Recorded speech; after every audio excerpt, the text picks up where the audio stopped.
นี่คือมาทำนำเที่ยวพี่น้องมานำเที่ยววัดถ้ำพาลายได้มื้อนี้มาวัดเพิ่นพาเที่ยวได้พี่น้องมื้อนี้มาเพิ่นพาบ่งเที่ยวมื้อนี้ได้มา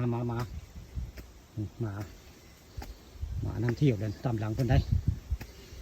อยู่วัดถ้ำพาลายมื้อนี้มาเที่ยวมื้อนี้มีหมาได้พาเที่ยวนี่หมานี่หลักมาตัวเทิกสิพาไปเที่ยวไสนี่คือเป็นภาพบรรยากาศทางขึ้นทางลงวัดถ้ำพาลายแหลมบ้านผางมากับทีมงานลุงมงคลได้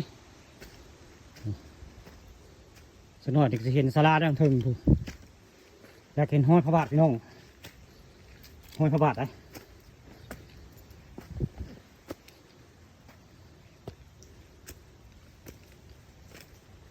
มันสูงพี่น้องเอ้ยมาวัดพาลายไม่ได้ธรรมดาได้สูงเท่าไร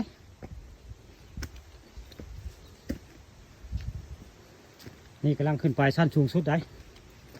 วัดผาลายบ้านผางตำบลกกปลาซิวเลยมากับทีมงานลุงมงคลคนบ้านมงคำ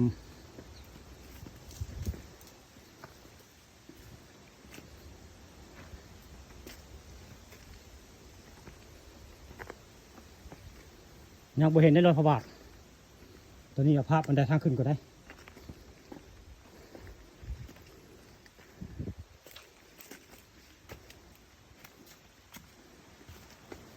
โอ้ยล่ย่างเข้ามาแล้วเขาแค่ขาพี่น้องเอ้ยมันสูงวัดถ้ำผาลายนี่ไม่ได้จ้ำได้เดี๋ยวนี้ก็เป็นถ้ำเลยนี่ก็ได้ใกล้จะหอดเห็นนอนพระบาทแล้วล่ะ